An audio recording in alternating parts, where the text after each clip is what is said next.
Boa noite, então a gente começa hoje o capítulo 5, que seria as integrais, né? A gente viu do capítulo 1 as funções, do capítulo 2 a 4 a limite e derivada, e métodos, né, de utilizar a derivada e de resolução de problemas através disso, e a parte gráfica e computacional. E hoje a gente começa a entrar na parte da integral, né? E uma das usos, né, da integral, a gente chegou a ver uma primeira aula, uma parte motivadora sobre isso, seria para utilizar, né, no cálculo, por exemplo, de áreas, né, de curvas, né, e distâncias. Então, começando com o problema da área, né? Então, vamos supor que a gente quer encontrar a área da região S, que está aqui marcada graficamente na figura 1, que está sobre a função y igual a f de x. Né? Então, a gente vê que essa função é contínua entre a e b, a função ela é maior ou igual a zero em todo o seu trajeto, né? E a gente, né, queríamos, né, a motivação seria encontrar a área abaixo dessa função. Né? Então, para calcular essa área, né, um retângulo poderia ser uma forma da gente fazer isso. Né? A área de um retângulo é a área da base vezes a altura. Né? Poderíamos utilizar, por exemplo, um retângulo, né? Ou um polígono, né? Dividindo-se em triângulos e a seguir somando as suas áreas também. Então, várias formas podem ser feitas. Né? A gente pode, né, dividir um polígono igual que está aqui à direita em 4 triângulos, ou um triângulo em 2, ou, dependendo de uma forma mais fácil, o retângulo. Né? Então, no entanto, né, quando a gente tem curvas, né, na nossa área, não é tão fácil a gente encontrar essa área através de um retângulo. Então, uma coisa intuitiva, né, seria, né, a gente tentar melhorar essa definição para encontrar uma área mais exata. Né? Então, da mesma forma, né, quando a gente fez isso para derivada, né, a gente primeiro definiu uma tangente e depois a gente aproximou essa tangente, né, através da inclinação, né, de retas secantes, né, até ela virar reta tangente. Então, da mesma forma, né, a gente vai primeiro aproximar a região dessa área S com retângulos e depois a gente vai tomar o limite dessas áreas de retângulos muito pequenos até que ele se aproxime da curva original. Então, vamos usar retângulos para estimar a área sobre uma parábola de 0 até 1, né, igual está ilustrado abaixo. Essa aqui é basicamente o exemplo que a gente fez na primeira aula motivacional. Tá? O livro vai usar esse mesmo caminho para introduzir a integral e o somatório dessas áreas. Né? Então, vamos ver que essa área ela, né, ela vai ter algum valor entre 0 e 1, né? E a gente poderia conter essa área S dentro, né, de retângulos, por exemplo. Né? Então, vamos supor que a gente dividiu essa área em 4 faixas, né? Um quarto, ela de 0 a 1, né? Um quarto, meio, 3 quartos e 1, né? E traçamos essas retas verticais. Então, a gente teria que a área dessa função seria a soma dessas 4 áreas, né? Com essas partes verticais. Mas a gente tem uma base e uma altura bem definida, mas a gente consegue ver que o retângulo não vai ainda, né, satisfazer completamente a nossa região. Né? Então, a gente pode aumentar, né, para o lado esquerdo, né, essa área desse retângulo para conseguir fechar ele certinho. Então, a altura desses retângulos, né, seria os valores de x ao quadrado na extremidade direita dos subintervalos. Então, aqui se eu tenho de 0 a 1 quarto seria a altura que teria esse retângulo. Aqui eu tenho de 1 quarto a 1 meio, né, daria a altura desse segundo retângulo, 3 quartos a desse, e 1 seria a altura desse outro retângulo, que é 1 ao quadrado, é o próprio 1. Então, cada retângulo teria uma largura de 1 quarto, que a gente fez 4, e a altura que vai ser 1 quarto ao quadrado, meio ao quadrado, 3 quartos ao quadrado e 1 ao quadrado. Então, se R4 for a soma das áreas desses retângulos, então a gente vai somar, né, 1 quarto a área da base vezes a altura, a área da base vezes a altura do segundo retângulo, a área da base vezes a altura, área não, né? O comprimento da base vezes a altura do terceiro triângulo e a base vezes a altura do quarto. Então a gente encontraria que a área desses triângulos, desses 4 retângulos aproximados, daria 0,46. Né? Então a gente consegue ver na figura, né, que a área, na verdade, de S é menor do que a área calculada. Né? Porque a área que a gente calculou está pegando uma área a mais aqui, ó, à esquerda de cada retângulo. Ô, professor, Uma então aproximação. esse R ali é de retângulo, é isso? Eu poderia imaginar isso, que é a soma dos 4 retângulos. Ah, ok. Mas poderia colocar A também, se eu quisesse ou não? Pode, pode. Eu não Sim, sei se ele botou R, porque depois isso vai virar uma soma de rima, que aí pode ser que por isso que ele adotou R, mas você pode colocar o que tá. você quiser, Ah, tá? ok. Isso não tem problema. Então, usando os retângulos na figura, do jeito que está na figura 4B, que é a esquerda, né? A gente vê que a área encontrada vai ser maior, mas a gente também poderia acertar os valores pela esquerda, igual está aqui do subintervalo.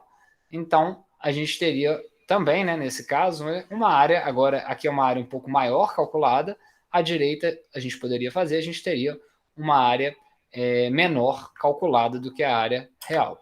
Né?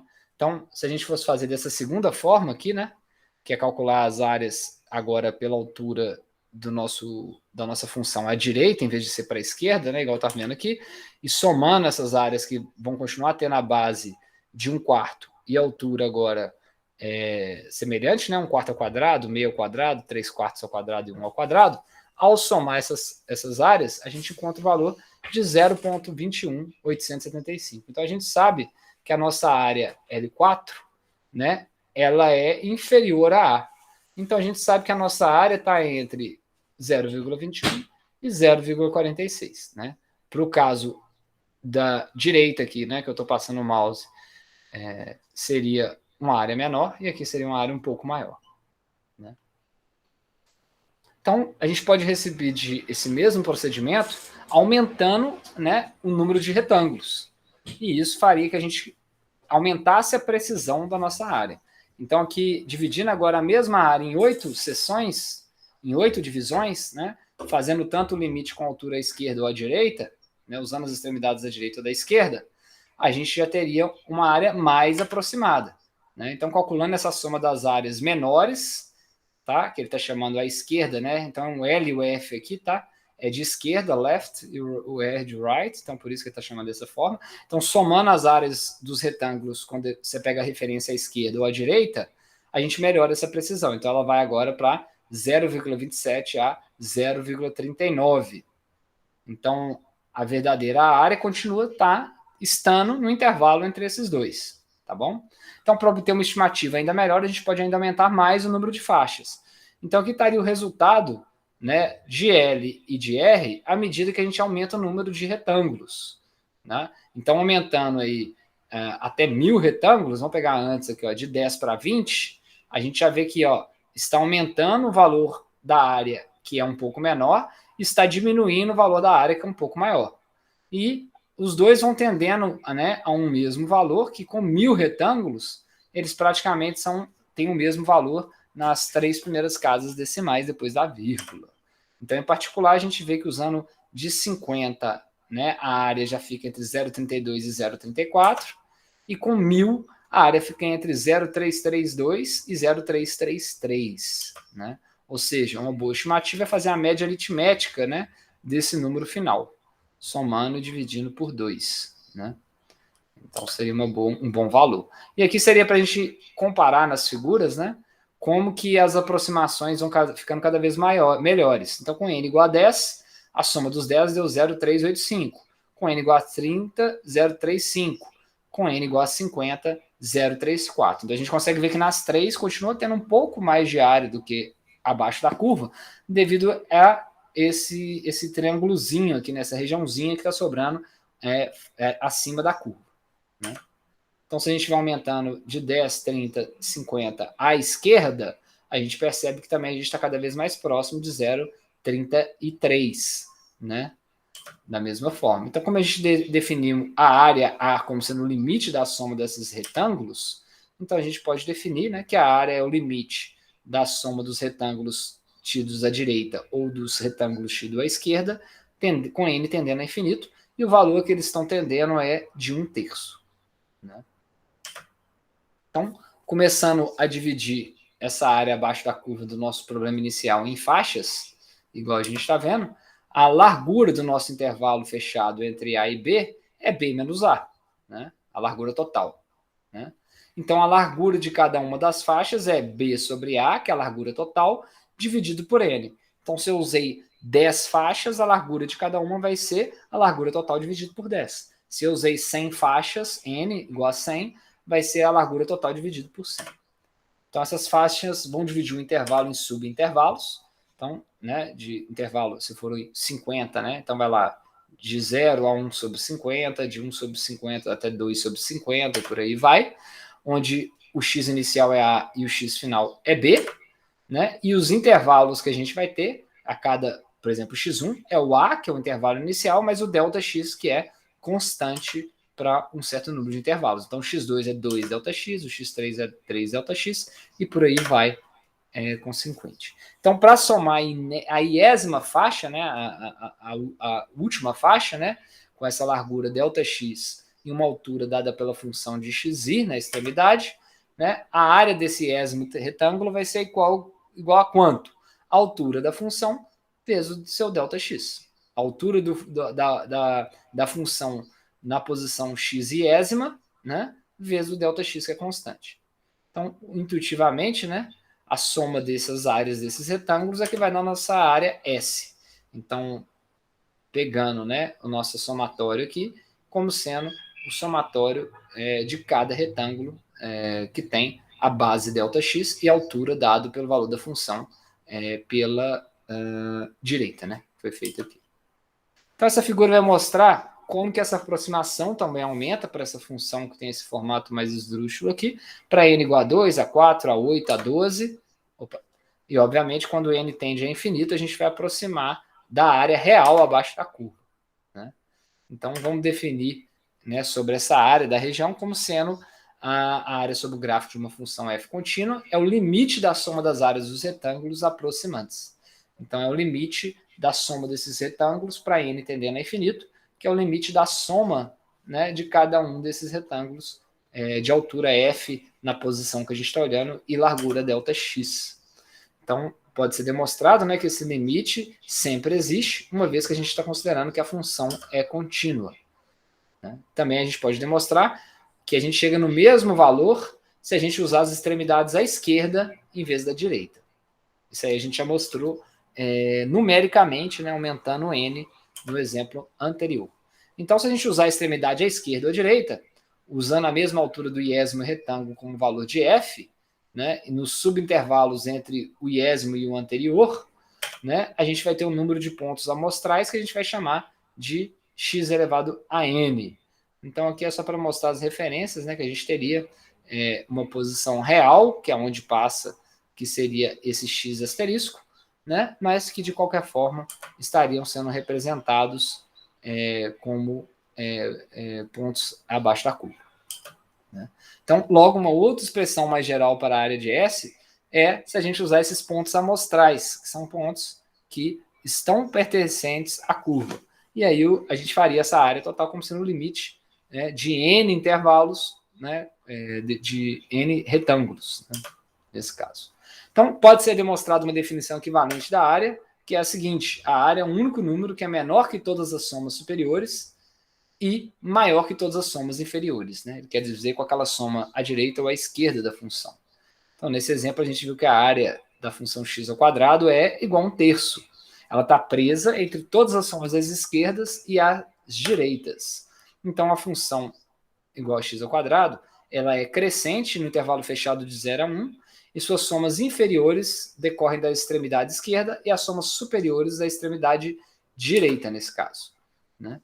Então, a gente viu nos dois casos, né, que para n igual a 50, os valores pegando a esquerda na figura de cima ou a direita, né, na figura de baixo, eles tendem esse valor de 1/3. Então, em geral, a gente forma as somas inferiores e superiores, escolhemos uns pontos amostrais, xy asterisco, xi asterisco, de modo que a função tem um valor nesse ponto de x e asterisco, vai ser um mínimo ou um máximo, dependendo se a gente está escolhendo o inferior ou o superior, né, nesse iésimo intervalo. Igual a gente está vendo aqui. Frequentemente a gente usa uma notação de somatória, que é o sigma, para descrever muitos termos de uma forma compacta. Então, se a gente tem um somatório, aqui a gente leria, né, como somatório de I igual a 1 a n da função f para cada xi, onde i varia de 1 a n delta x. Então, isso é equivalente a fazer i igual a 1 mais i igual a 2 mais i igual a 3 mais i igual até n. Tá? Então, é uma forma contraída, né, resumida, de escrever todo o somatório das n áreas. Então, a gente pode expressar as equações 2, 3 e 4 através do somatório em vez de usar o limite. Né? Então, é o limite, né, em vez de usar as somas algébricas, né, por extenso. Então, a gente pode escrever a área dos retângulos à direita, à esquerda, ou nesses pontos que a gente chamou amostrais, né, dessa forma, utilizando o somatório.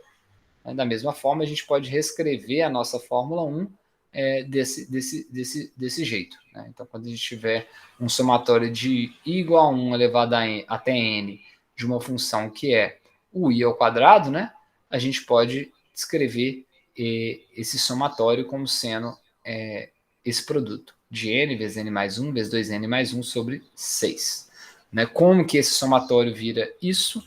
Não é parte, né, pelo menos, desse curso.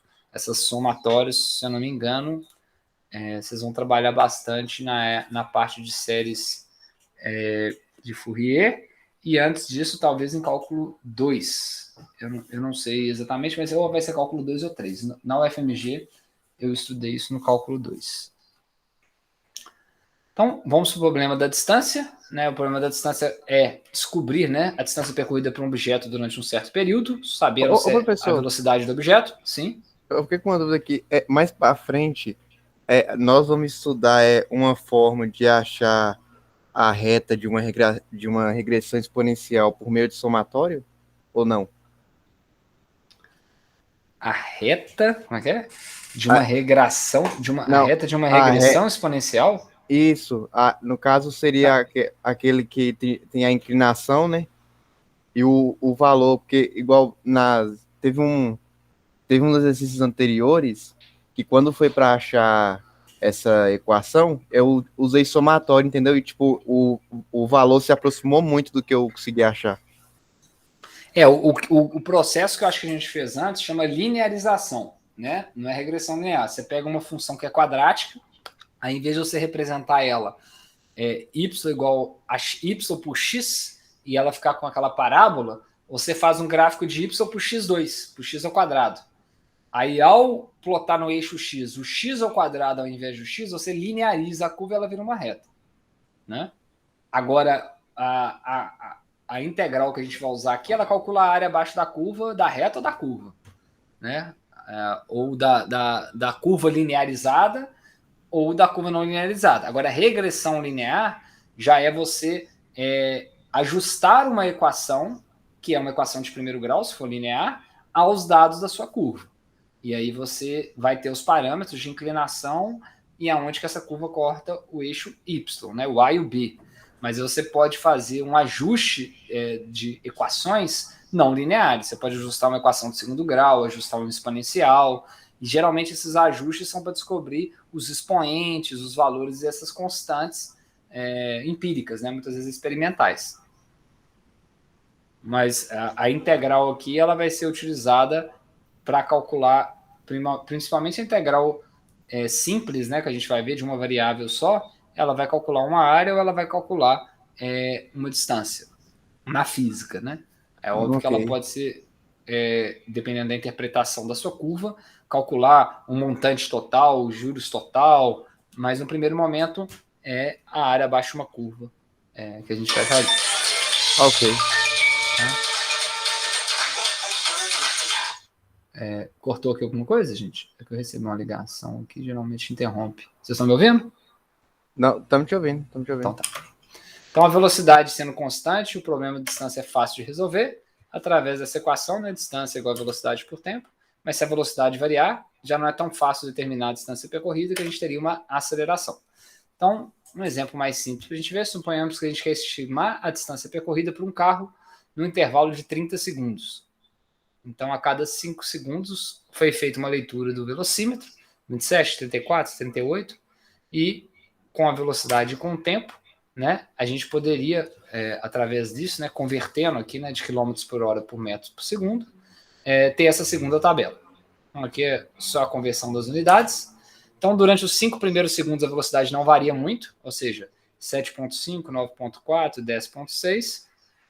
E logo, né, a gente pode estimar a distância percorrida durante esse intervalo, supondo que ela seja constante. Então, só nos primeiros 5 segundos aqui, né, de 27 para 34. Né? Então, se a gente colocar a velocidade constante nesse intervalo, como a velocidade inicial é 7,5, então vamos obter a distância percorrida durante os 5 segundos, multiplicando essa velocidade por esse tempo. Então, seria, em tese, 37,5 metros, se ele mantesse, né, 7,5 metros por segundo durante 5 segundos. E aí, em 5 segundos, ele alteraria instantaneamente o valor da sua velocidade. Então, o segundo intervalo de tempo seria a velocidade no tempo igual a 5, multiplicado, né, no intervalo de 5 a 10. Então, vai ser 9,4 vezes 5 segundos. Então, daria 47 metros. Então, fazendo a mesma coisa, né, a mesma estimativa com os outros, a gente teria 10,6 por 5, 12,8 por 5, 4,2 por 5, 13,9 por 5, dando 342 metros. Então, percebam que a gente, apesar da curva obviamente não ser linear, né, entre um ponto e outro, a gente está fazendo como se fosse calculando os retângulozinhos, né? Se a gente tivesse um gráfico de velocidade por tempo, vamos imaginar aqui, né, velocidade o eixo Y, o tempo o eixo horizontal, a área abaixo dessa curva seria a nossa distância. Deixa eu achar só a caneta, né, que foi parar.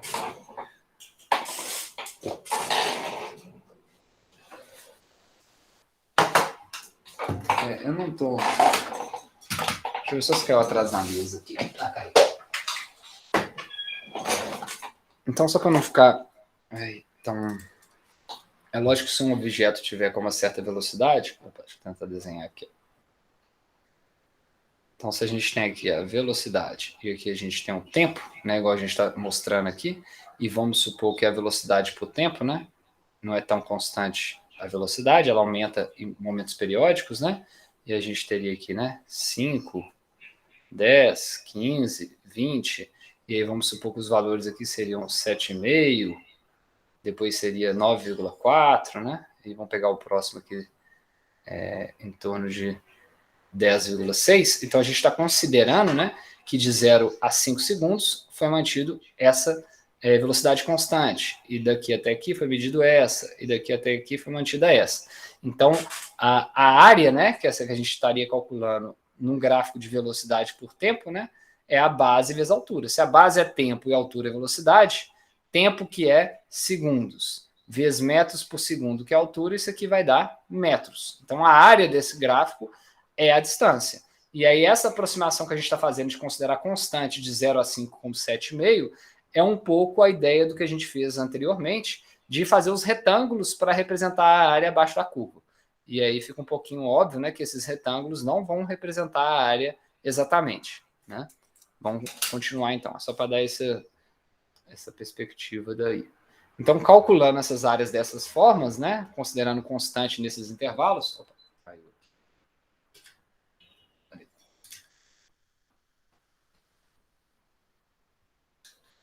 Voltou. Encontraria-se, então, a distância de 342 metros. Então, dessa forma, né, a gente poderia usar a velocidade no fim de cada intervalo, em vez do começo, e a estimativa ia ser 367 metros. Então, nesse primeiro exemplo que eu coloquei aqui, né, foi feito dessa forma, mas ele poderia ter sido feito, né, no segundo exemplo, ele está mostrando isso. Se nossa curva tivesse aqui, né, ele poderia fazer pegando esse intervalo daqui, ó, o de dentro. Então, ele está fazendo os dois, pegando o intervalo de fora e o intervalo de dentro, e No intervalo que ele pegou, ele encontrou 342 no de dentro, e no de fora ele está encontrando 367 na estimativa. Então, a gente poderia, até para ficar mais preciso, diminuir o intervalo de tempo para 2 segundos. Né? E com isso, né, obviamente, nosso retângulo fica menor e a aproximação da área ficaria melhor. Né? Então, a gente poderia registrar a área em cada subintervalo menor, T1, T2, T3, e a gente ter o nosso intervalo de tempo com subintervalos menores, mas de qualquer forma, esse subintervalo vai ser o subintervalo total, B menos A, sobre as N intervalos que a gente quer escolher. E o primeiro intervalo de velocidade, a primeira distância, seria a valor da função velocidade nesse instante de tempo t0, vezes o intervalo ΔT escolhido. Né? Analogamente, né?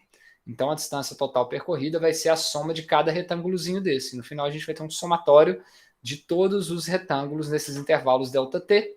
Né? E a gente poderia fazer ele à esquerda ou à direita. A expressão fica semelhante. Né? A esquerda é TI menos 1 e a direita fica TI. Essa soma a partir de 0 e essa soma a partir do primeiro. Então, quanto mais frequente for a medida da velocidade, menor esse intervalo, maior vai ser a precisão da nossa estimativa.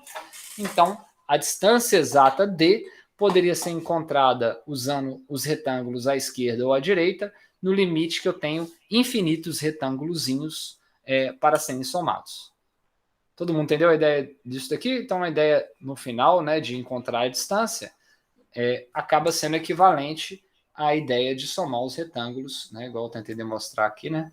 Um deles a gente teria pegando, né, esses retângulos à direita, que daria uma área menor, né, nesse intervalo ΔT, ΔT, ΔT, né? Então, na verdade, seria 1 ΔT, 2 ΔT, 3 ΔT, né? Se a gente fosse colocar certinho.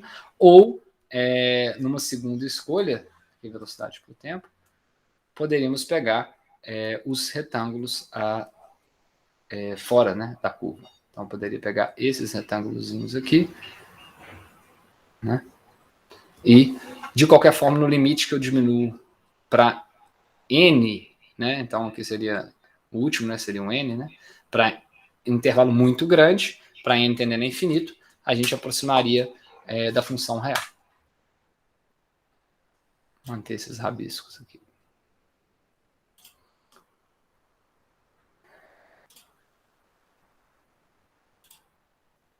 Continuando, a gente vai agora para a integral definida. Então, vamos pegar aqui o limite. A gente viu que o limite dessa função seria o limite da soma, né, desses retângulos pequenininhos, né? E ele sempre vai aparecer quando a gente calcular numa área. Então, também aparece quando a gente quer calcular a distância de um objeto, igual a gente viu, que também acaba sendo a soma de retângulos no gráfico de velocidade por tempo. Então, esse limite vai aparecer numa grande variedade de situações, mesmo que a função não seja necessariamente positiva. Tá? Então, a gente entra na definição da integral definida. Então, se f é uma função contínua definida no intervalo fechado de A a B, a gente pode dividir esse intervalo em n subintervalos de comprimentos iguais, onde é a largura do intervalo dividido por n, e se a gente tiver a nossa função, né, em x0, que é a nossa extremidade A, x1, x2 até xn, que seria a extremidade B, né, e dividir essas extremidades em subintervalos amostrais arbitrários, igual está aqui, né, de forma que a gente teria do intervalo anterior até o inésimo, então a nossa integral definida ela vai ser igual a esse somatório no limite que n tende a infinito. Ou seja, nós podemos substituir a expressão do limite de n tendendo a infinito de n retângulozinhos para a forma da integral definida, né, de integral, né, seria que a integral definida entre a e b da nossa função f de x em cada intervalo infinitesimal dx. Tá? Então, se o limite existe nesses intervalos amostrais, né, que ele chama, quer dizer que a função é integrável no intervalo fechado de A e B. Então, esse símbolo de integral, né, que parece um S, né, ela foi introduzida por Leibniz, né? E seria o símbolo da integral. É um S alongado, né? E foi escolhido porque uma integral é um limite de somas. Tá? Então foi por isso que ele quis escolher dessa forma. Então o limite do somatório é a integral. Então essa notação da integral definida de A a B é chamada de integrando. F de x é um integrando, né? Que é a nossa função. A e B são os limites de integração, onde A é o limite inferior, fica embaixo, e B é o limite superior.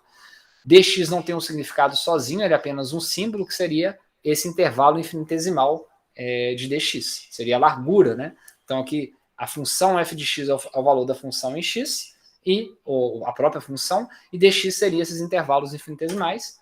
Então indica somente que a variável é dependente de x, nesse caso, né? E o procedimento de calcular essa integral é fazer a integração. Observação 2, essa integral definida é um número, ela não depende de x, então no final ela vai dar um valor numérico, né? Então a gente pode usar qualquer letra para substituir x sem alterar o valor da integral. Então pode ser usado tempo, ou t, né, que não é nem tempo, né? Pode ser usado r, pode ser usado y. Em geral a gente escolhe uma variável, se for uma propriedade física, né? Uma variável que tem a ver com essa propriedade. Então se eu tenho uma função que varia no tempo, eu poderia usar o dt. Uma função que varia no espaço, eu posso usar o x. Uma função que varia no raio, eu posso usar o r. Então você pode escolher o valor que você quiser. E essa soma que a gente viu, que ocorre na definição, é chamada de soma de Riemann, em homenagem ao matemático Bernhard Riemann, que morreu aí em 66. Então, a integral ela é igual ao limite da soma de Riemann, com n tendendo a infinito. Então, as definições 2 diz que a integral definida de uma função integrável pode ser aproximada em qualquer grau de precisão como a soma de Riemann. Então, a gente tem aqui, né, a soma de Riemann de n retângulozinhos, e isso seria equivalente, né, à definição da integral. Então, a soma de Riemann pode ser colocada como a soma das áreas de retângulos aproximantes, como a gente está vendo aqui. Então, a integral definida é interpretada como a área sobre a curva da função no intervalo de A até B. Então, se a função é maior ou igual a zero, e a integral vai ser a área sobre abaixo dessa curva. Então, ou seja, a soma dos infinitos retângulozinhos é igual à integral. Então, se f assumir valores positivos, igual a gente está vendo aqui, e negativos, né, a soma de Riemann vai ser a soma de todos os retângulos. E é lógico que se eu tenho um retângulo oposto, esse retângulo vai diminuir, né, a área final. Então, vai ser a área do azul menos a área do retângulo amarelo. Isso entra na conta da integral. Ele está contando a área total. Né? Então, o limite dessa soma de Riemann pode ser ilustrado aqui.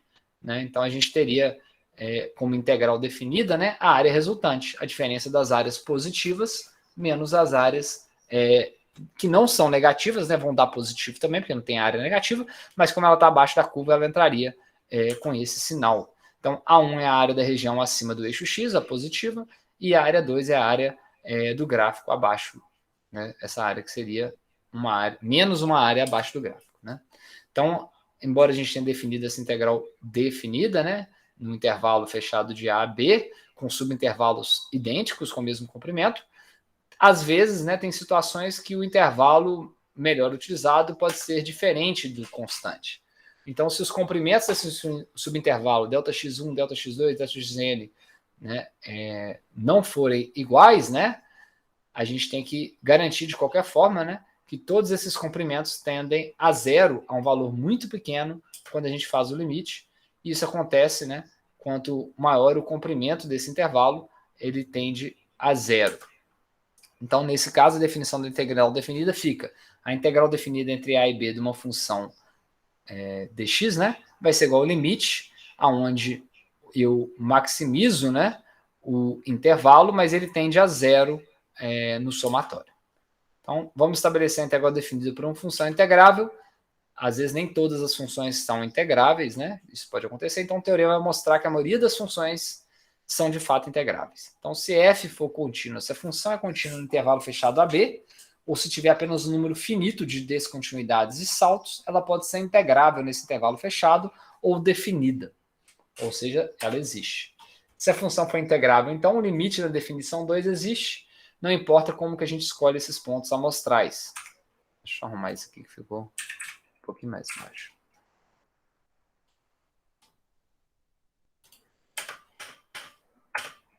Então, para simplificar o cálculo da integral, a gente pode chamar esses pontos amostrais nas extremidades direitas. Então, a gente pode chamar xi asterisco i de xi e simplificar a nossa definição da integral. Então, se a função for integrável no intervalo fechado de a a b, a integral definida entre a e b da função ela é igual ao limite na soma de Riemann de 1 até n, onde n tende a infinito, da minha função vezes esse intervalo Δx. O intervalo Δx, ele é um intervalo, a largura do intervalo nos extremos b menos a, dividido por n, que seria um número muito grande, e xi sempre vai ser um acréscimo, né, na nossa posição inicial, mais, né, 1, mais 2, mais 3, mais 4 vezes esse intervalo contínuo Δx. Então, vamos tentar mostrar isso no exemplo, né? Expresse esse limite como integral no intervalo de 0 a π. Então, comparando o limite dado com o teorema 4 com, né, o da integral, a gente vê que eles são idênticos se a gente escolher a nossa função para ser x ao cubo mais x vezes seno de x, o nosso limite inferior sendo a igual a 0, né, que é no intervalo de 0, e o intervalo superior sendo π. Então, pelo teorema 4, a gente poderia substituir esse limite, que seria a soma desses retângulos, essas áreas pequenininhas, pela integral definida de 0 a π da função x ao cubo mais x seno de x dx. Quando o Leibniz escolheu a notação para a integral, ele optou por ingredientes que lembrassem o processo do limite. Então, em geral, quando a gente escreve, né, o limite dessa soma de Riemann igual a integral, a gente só substitui o limite do somatório por integral, pela integral, né? A gente substitui o xi asterisco pelo x e o Δx por dx. Então, fazendo essas substituições, a gente transforma, né, o limite da soma de Riemann numa integral e ambos são equivalentes, né, após essa transformação daqui. Vamos então para os cálculos dessas integrais. Então, usamos a definição para calcular uma integral definida, então a gente tem que saber como trabalhar com as somas. As 3 equações a seguir são fórmulas para somas de potências de inteiros positivos. Então, se eu estou somando n números, né? Então, se eu tenho aqui n somatório de 1 até n, ou seja, é o somatório de 1 mais 2, mais 3, mais 4, mais 5, mais 6, esse somatório vai dar quanto? Vai dar n vezes n mais 1 sobre 2. Se eu estou somando, então, nesse caso, né, potências ao quadrado. Então, eu estou somando 1 ao quadrado, mais 2 ao quadrado, mais 3 ao quadrado, mais 4 ao quadrado, mais 5 ao quadrado. No final, isso é equivalente a eu fazer o produto de n vezes n mais 1 vezes 2n mais 1 sobre 6. E ao cubo, eu teria essa expressão. Como que a gente chega nesses valores, né? E se esses somatórios convergem, não convergem e chegam no final, como eu falei com vocês, matéria, né, do cálculo 2. Mas aqui a gente pode usar essas relações para entender como que a gente transforma o limite na integral e como que a gente resolve direto a integral sem precisar fazer o limite, nenhum somatório. Da mesma forma, né, a gente pode usar a notação desse somatório e ele pode ser substituído, né, por esses valores mais simples, né? Então, se eu tenho um somatório de uma constante, que vai de 1n igual a 1 até n, então eu estou somando c n vezes, então isso é equivalente a multiplicar n vezes c. Se eu tenho uma constante multiplicada, um somatório de uma constante vezes uma variável, eu posso tirar a constante da integral do somatório e fazer o somatório e multiplicar ele externamente. O somatório da soma é a soma dos somatórios, o somatório da diferença é igual à diferença dos somatórios. Então, vamos calcular a soma de Riemann para a função x ao cubo menos 6x, tomando como pontos amostrais as extremidades direitas a igual a 0 e b igual a 3, então no intervalo de 0 a 3, e usando 6 retângulos para fazer isso, né? Ou seja, n igual a 6. Então, vamos avaliar essa integral, né? Se a gente usa n igual a 6, o comprimento do nosso intervalo vai ser b menos a dividido por n, e daria meio. Então, a gente tem 6 intervalos de meio para dar 3 unidades, né? Então, as extremidades direitas vão ser meio, né? 1, 1,5, 2, 2,5 e 3. Então, a gente tem 1, 2, 3, 4, 5, 6 intervalos. Então, a soma de Riemann vai ser a soma de 1 até 6. R seria a soma direita de 6 números. da função f de xi delta x. Então, substituindo o valor da função, né, na nossa função x ao cubo menos 6, e fazendo essa soma nos 6 intervalos, a gente encontraria um valor total de menos 3,9375. Então, f não é uma função positiva e, portanto, a soma não representa uma soma de áreas de retângulo. A gente pode ver aqui, né, que para esse intervalo, não necessariamente essa soma tem que ser positiva, né? Tanto que para valores pequenos de x, né, está dominando, né, esse segundo termo do polinômio. Então, ela representa a soma das áreas dos retângulos azuis menos a soma das áreas dos retângulos amarelos. Então, de 0 até 3, que é o intervalo, né, devido a esse segundo termo, ele vai ter mais áreas abaixo de 0 do que áreas acima. Então, valor negativo significa isso, né, que ele tem áreas abaixo da curva. Então, se a gente tem esses n subintervalos, agora para a gente tentar fazer o limite, né? Então, eu estou colocando agora o n, podendo ser qualquer número. Então, a gente tem os intervalos que vão ser 0, 3 sobre n, 6 sobre n, 9 sobre n, até a gente chegar no iésimo intervalo de 3i sobre n, onde n pode ser qualquer valor. Então, usando essas extremidades da direita, a gente pode usar a equação 2 para descobrir o limite dessa função. Então, é um limite que vai ser igual à integral, né, de n tendendo a infinito, do somatório da soma de Riemann, né, de igual a 1 a n, da nossa função, que é do tipo 3 sobre n de intervalo, vezes a altura de 3i sobre n. Então, fazendo, né, esse limite dessa função, então a gente vai substituir 3i sobre n no valor da nossa função. Então, ela era x ao cubo menos 6x, ficou 3i sobre n ao cubo menos 6 vezes 3i sobre n.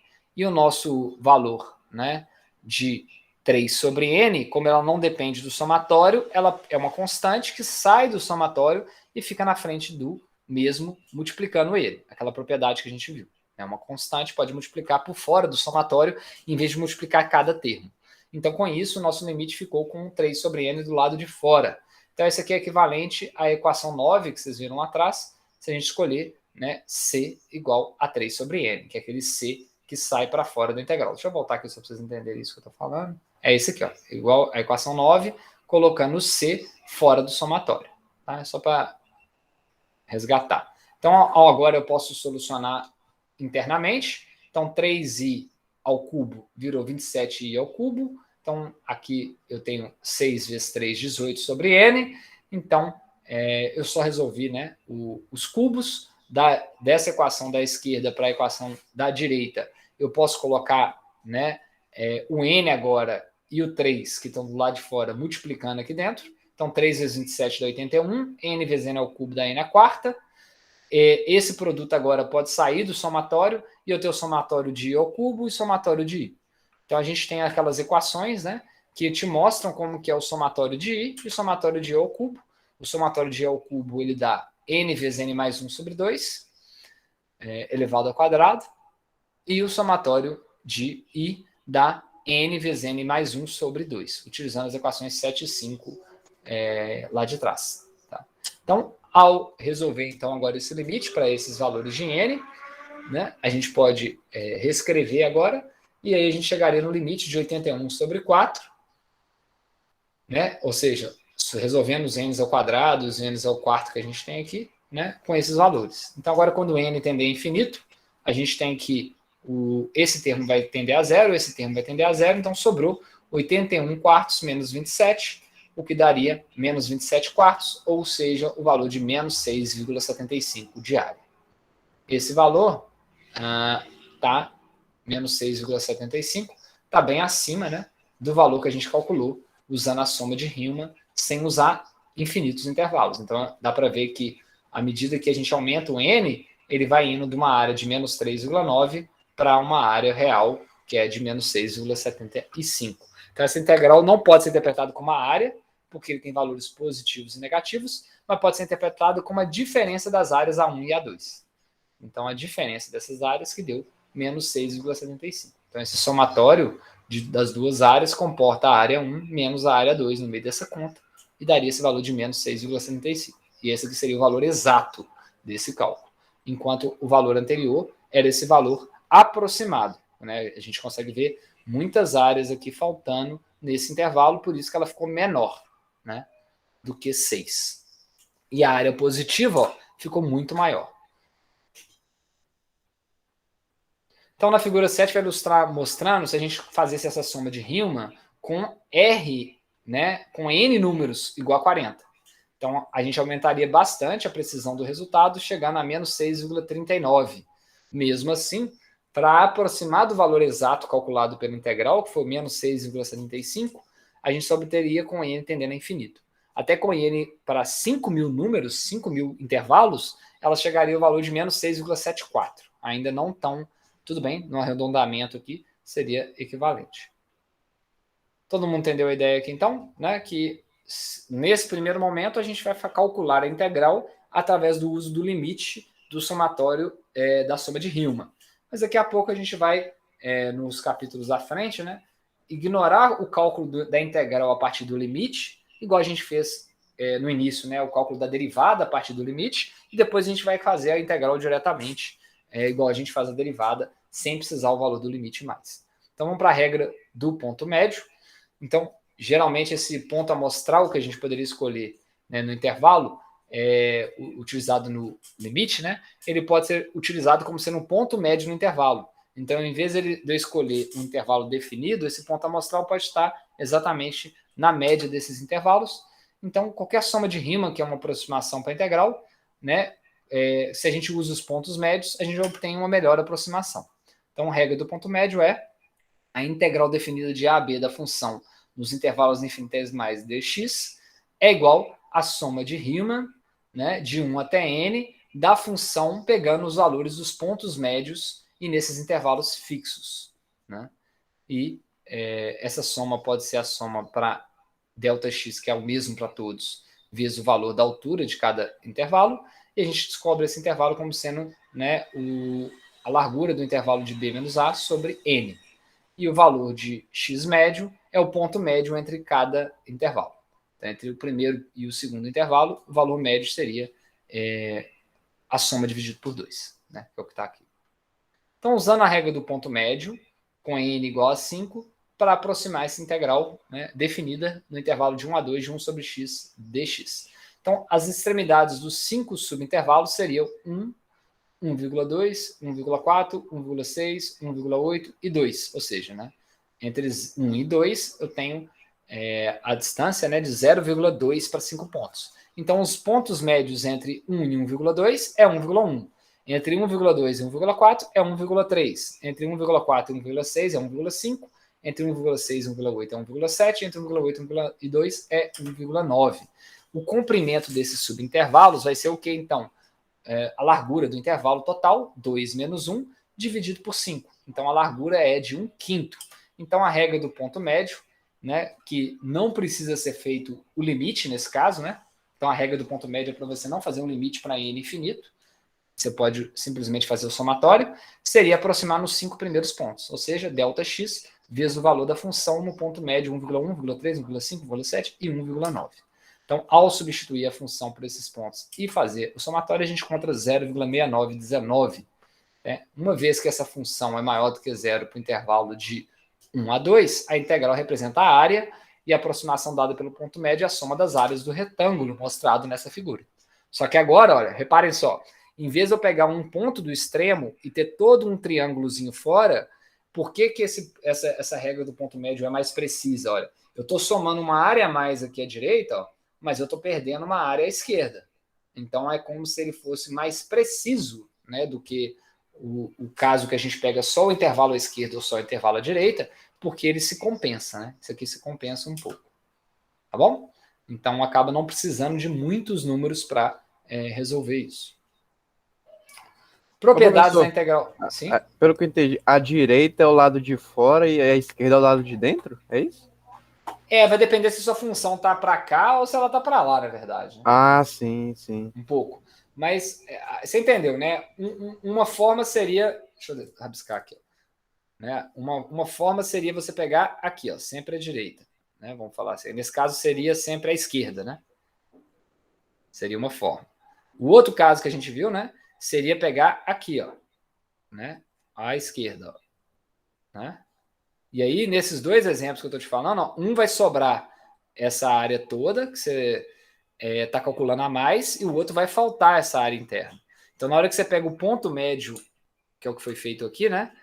Você teria a vantagem de você estar, igual aqui, né? Você está perdendo uma área, mas você está somando uma área do lado de cá. Então, ele tende, usando essa regra do ponto médio, a área se aproximar da real, mesmo com N baixo. Entendeu? Enquanto a outra precisaria de um N muito grande para esse intervalo ficar muito pequeno para realmente ele se aproximar na área abaixo da curva. Mas se é a direita e a esquerda, não preocupa com isso, porque é o que eu falei, depende se a curva está para cá ou para cá, né? Se você vai somar para cá ou se você vai somar, né? Aqui seria opostos, né? Pegando áreas menores, né? Aí vai depender um pouco disso. Ou se você vai pegar daqui para cá ou se é daqui para cá. Então, a esquerda e a direita pode estar somando uma área a mais ou a menos, dependendo da inclinação da sua função. Então, não precisa preocupar com isso. Tá? Okay. As duas, a esquerda ou a direita, para n tendendo ao infinito e no intervalo muito pequeno, vão dar o valor certo da área. Usando a regra do ponto médio, né, você compensaria, né, essa sobra e essa falta, chegando num valor preciso com n menor.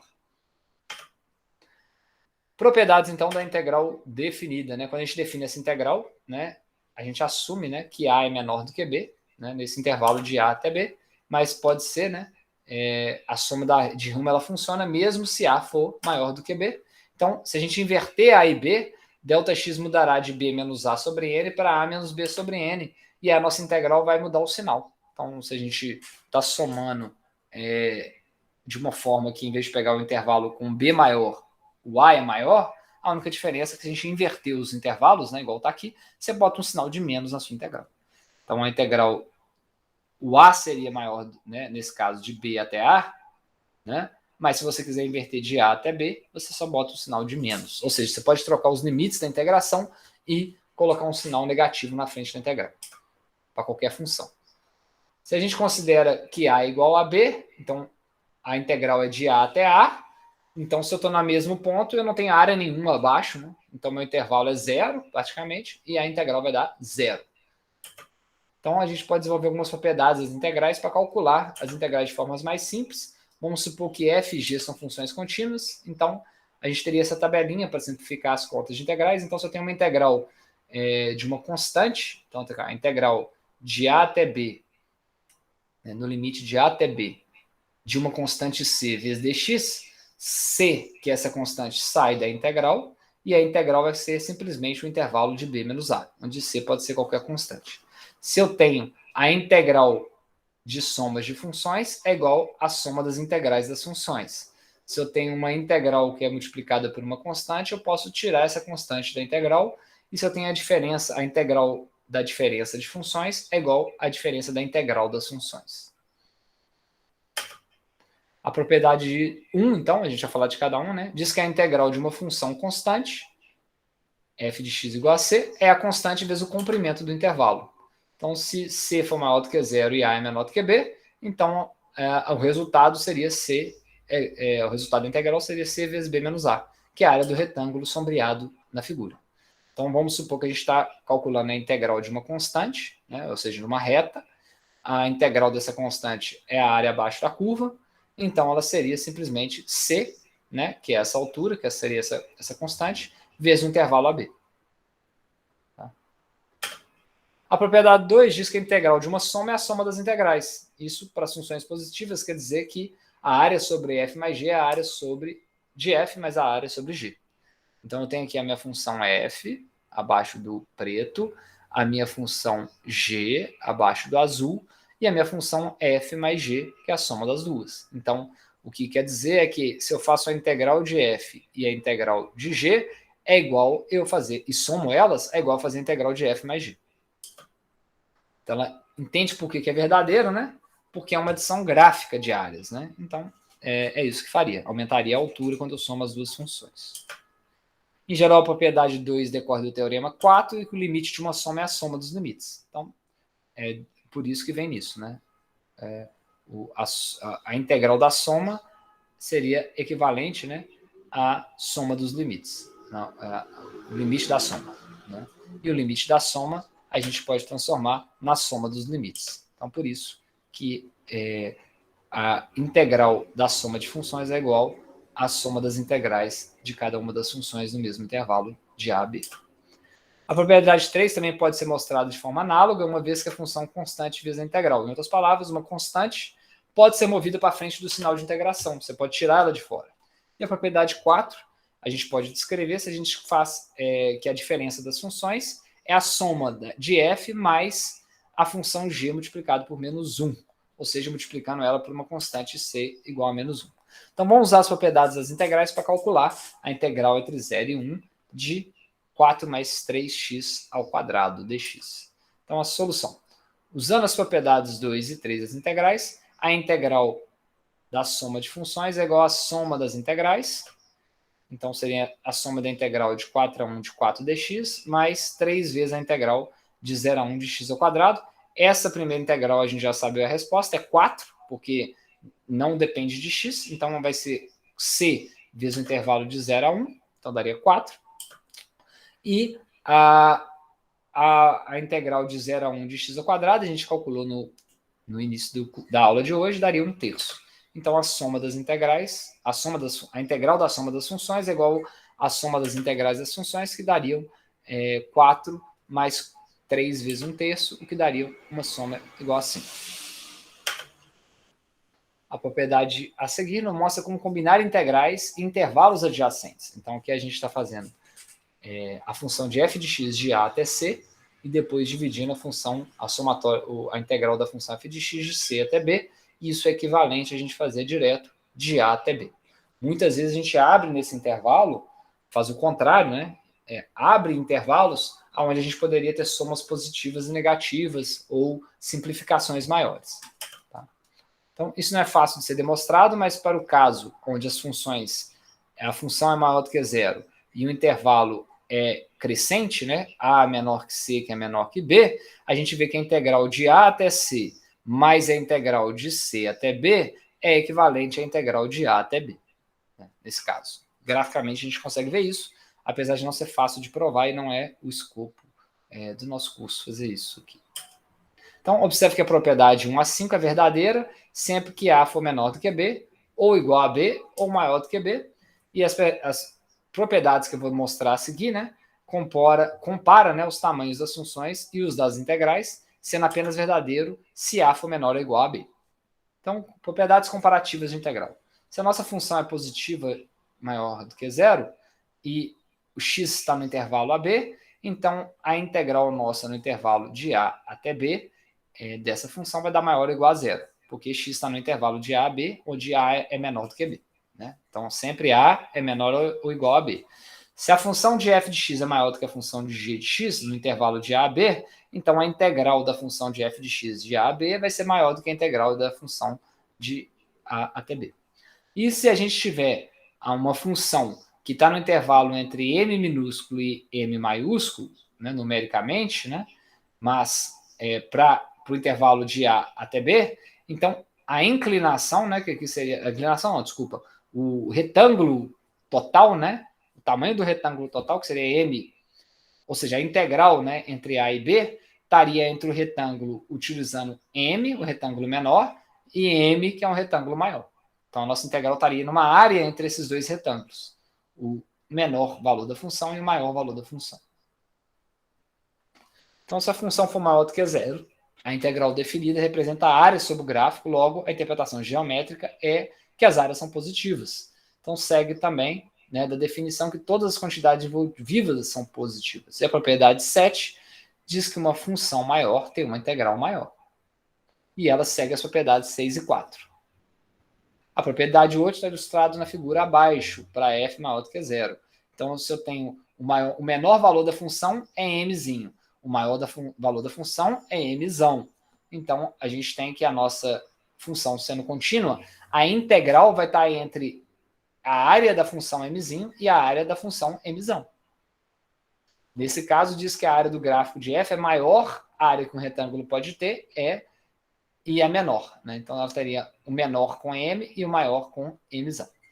Ela é útil quando a gente quer uma estimativa grosseira do tamanho da integral, sem preocupar com a regra do ponto médio.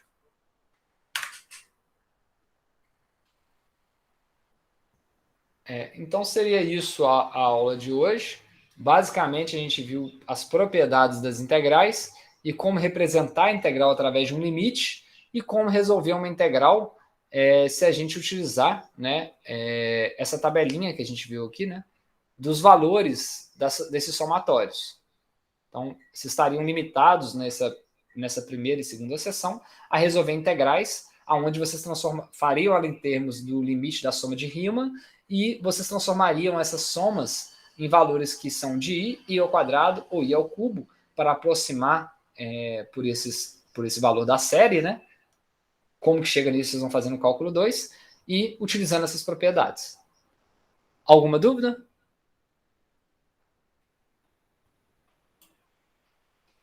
A partir das próximas sessões, a gente vai ver como calcular a integral sem precisar do limite e como que a gente vai ter técnicas de integração, igual a gente teve técnicas de fazer derivação em funções impróprias, utilizando L'Hopital,